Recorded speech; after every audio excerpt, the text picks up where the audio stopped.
AP Video 2, Take 6. I have now done this video 6 times, each time making a small mistake that I didn't realize until the end.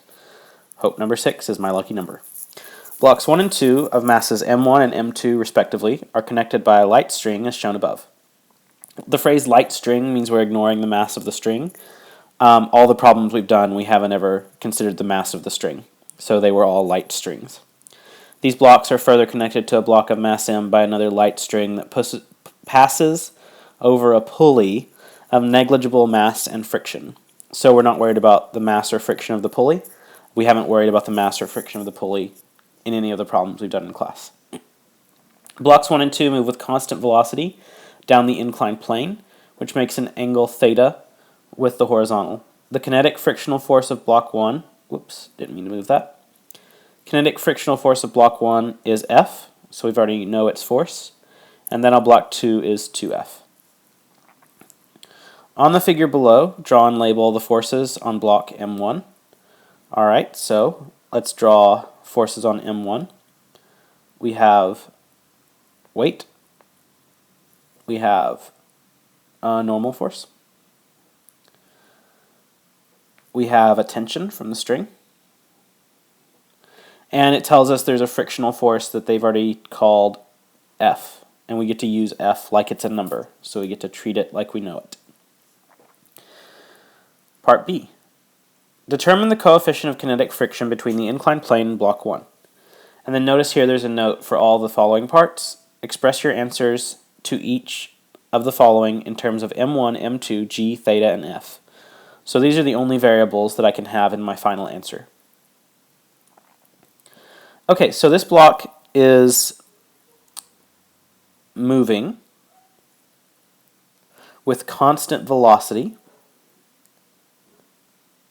So this is now an equilibrium problem if it's moving with constant velocity. These forces are on an inclined plane, so we're going to use my trick of rotating the xy axis. And if this angle is theta, this angle here is theta.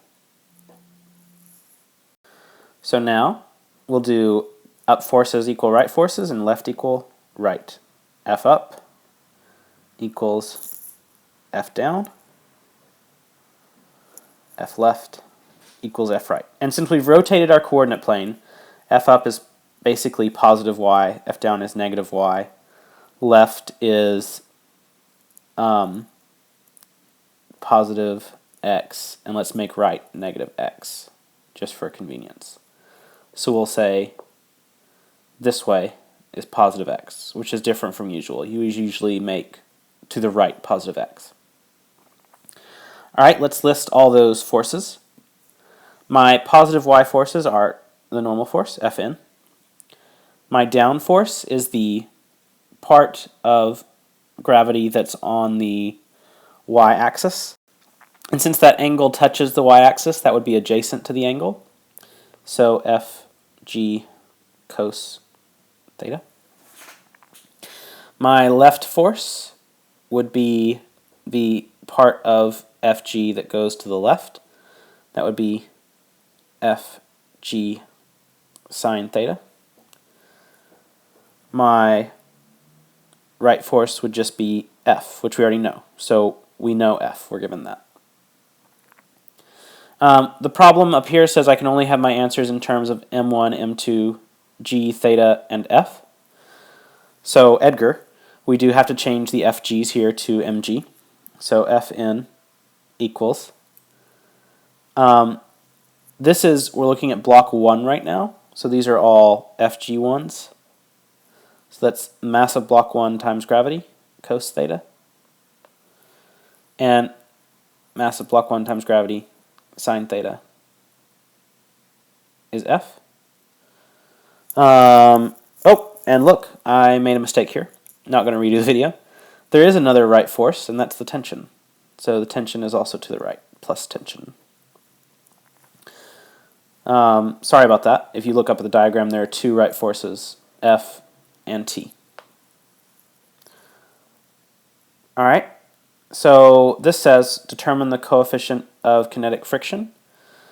If I think about my friction equation, that's FF equals mu k for kinetic friction, that's what it asks us for, times n. So first I need the normal force, which I already have right here, mg cos theta. And ff is just F, the friction. We know that. I can have my answer in terms of F. So F equals mu k times the normal force, which if I bring that down is m1g cos theta. To find mu k, I'll divide both sides by m1g cos theta, getting mu k by itself. And so now I'll have F over m1g cos theta equals mu k. The problem says I can have my answer in terms of m1 g f theta, and cosine is a function, so it's just applied to theta. If we knew theta's number, we would just find the cosine. I'm going to do something that's going to seem strange until the next part, so I'll do this in purple. I know it's coming up, so I'm just going to do it right now, that I'm going to need to know this tension. And let's think about this. We've got two different strings. So let's call, if I'd redraw the problem, let's call the string that connects these two blocks T1 and the string that connects these other two T2. So there are two tensions, making this T1. So what I'm going to do is I'm going to solve for T1 because I know I'll need it later. If you didn't know in advance you need T1, you just come back to this part and solve for it. But I know it's coming, so I'm going to go ahead and solve for T1. To do that, I just need to subtract F on both sides, and I get m1g sine theta minus F equals T1. So let's keep that in mind as we go to the next page. Oh, and by the way, this was my final answer for mu k. I've done that check. Determine the value of the suspended mass m that allows blocks 1 and 2 to move with constant velocity down the plane. Alright, so I need the mass of block m, and I'm still dealing with a constant velocity, so equilibrium problem. So let's do a free body diagram for mass m. It has the weight for mass big M, and it has what we called earlier tension 2. This one over here was tension 1. It has tension 2. Now, you know, if I found FGM, it'd be easy to get the mass, big M, out of that. Just divide by G. So I've got to find FGM. I'm thinking backwards from what I'll know right before I can answer it. And if I found T2, since it's the up force and FGM is the down force, and those are the only forces, if I found T2, I would then know FGM as well. So T2 is also connected to box M2. Let's draw its free body diagram and see if that helps any.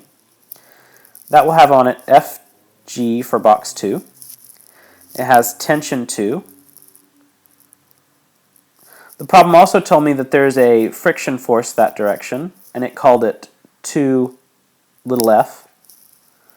There's a normal force, Fn, and there's tension 1. Alright, let's color code this so it doesn't get too confusing. I'll do box big M in blue and M2 in red. At this point, I've got lots of forces. I know T1. I think I can find Fg. I know the little f. So for 2f, I know what f is. That was given to me in the problem. It's possible that I might have to also involve box 1. But let's see how far I can get with this, and then we can decide later if I need to involve box 1. Start with mass m. These are in equilibrium, so F up equals F down. And there aren't any left or right forces, so I won't bother writing that for box big M. It's just hanging off the edge of that inclined plane. Its up force is tension 2, and its down force is its weight, Fg for big M. Now on to box 2. It has up and down forces and left and right forces. F down. I'm going to cheat a little and use the space for problem D. Either write smaller than I do or use a different page for D when we get to it. F left and F right. The up forces there are the... Oh wait, this is on an incline, so we're going to have to do my trick of rotate the axis. And if this was theta, then the angle here between FG and the y-axis are theta. So my positive y, or up force, is normal force. My down force is the y part of FG. And since that angle is adjacent to the y-axis, that will be FG for box 2 cos theta. My left forces are T1. Oh, didn't mean to move that. T1. And the x part of FG2. So that will be plus FG2 sine theta equals right forces 2F plus T2.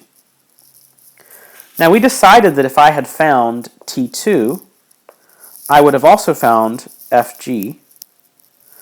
I know little f, that's given to me in the problem. I can find FG2 by doing M2G, and I know T1, it's right up here. So let's take this equation, use this T1, and rewrite it right here.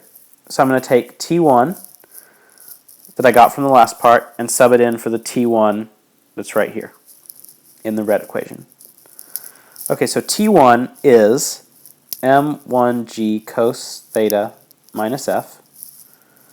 Then down here, look at the red equation with the green checks. Now we're at FG2 sine theta. That's the same as M2G sine theta. That's all equal to 2F plus T2. If I subtract 2F from both sides, I'll have T2. So let's do it. M1G cos theta minus F plus M2G sine theta. And I just said subtract 2F from both sides, minus 2F equals T2. So we decided earlier, looking at the blue equations, that T2 is the same as Fg of the big M. So this T2 is Fg of big M, and Fg of big M is big M times G. So now, if I divide both sides of that equation by big M, oh, not big M, sorry, I'm looking for big M. If I divide both sides of that equation by G, the G's here will cancel, and that leaves me with big M. So this, oh, along with this part, that's big M. Wow, that was a lot of work, but that's big M. All right, on to part D. All right, part D is actually pretty simple, luckily. So I don't think I'll need much space. Let me redraw the picture. You can just look at the real picture. We've got M1 connected by tension 1 to M2. Suspended is big M connected with T2. All right, so here's the problem. The string between blocks 1 and 2 is now cut. Determine the acceleration of block 1 while it's on the inclined plane. So if we cut the string, block 1 is all on its own. Let's draw a free body diagram for block 1 then. So for block 1, M1, it has on it weight. The string's cut, so there's no tension. It has a normal force. And it has that friction F that the problem gave us. So this looks really simple to me. This is now an acceleration problem. It's not an equilibrium. I have forces, I have acceleration. Your brain should go F net equals ma. This is on an incline, so let's do our trick of cleverly rotating the coordinate plane. So that this is y, this is x, and if this was theta, this is theta 2. Just to prevent confusion later, this is obviously FG1, this is F net for 1, the acceleration of box 1. So that box is not going to fly up. It's not going to go this way. It's not going to fall through the ramp. So we're probably only worried about x forces. So let's do Fnet 1x equals ma 1x. Because that's not going to fall through the ramp and it's not going to fly up. It's going to go down the ramp. Okay, so we're looking for our net x forces. I see that part of gravity points in y, and we're not worried about that. And then part of the force of gravity points in x. The x part is opposite the angle, so that would be Fg1 sine theta. And now I've got to decide which way to make positive x and which way to make positive y. So because I know the box is going to fall down the ramp, let's call that positive x. And we'll just keep up as positive y since y isn't really mattering. So Fg1 sine theta points to the left, so that'll be positive. Friction points to the right, we just made that negative. It's equal to ma1x, and it's m1. Problem gave us m1, not just m. We can't leave this in terms of Fg. It has to be in terms of m1, m2, m, theta, f, and g, if I remember the instructions right. Where it told us in part B we can only use certain variables. So Fg1 is m1g sine theta minus f, which we're allowed to use, equals m1 a1 in x. X is not a variable, it's a1x. Well, now we just need to divide by m1 and we'll have a. Why did it do that? Let me put it back. Well, apparently I can't put it back. How fascinating. Well, we're almost there anyway. Dividing by m1. Now we have m1g sine theta minus f over m1 equals a1x. It's my acceleration of the box if it falls down the ramp. I don't know why the iPad keeps moving the page around. But that's our answer. Took a long time for us to get through that problem. It's a doozy, but there's a lot of good info in there. All right, you may need to watch this a few more times to make sure you get it, but this is a great problem. It includes everything from this unit. So if you understand this problem, you're golden for the test. Moving on.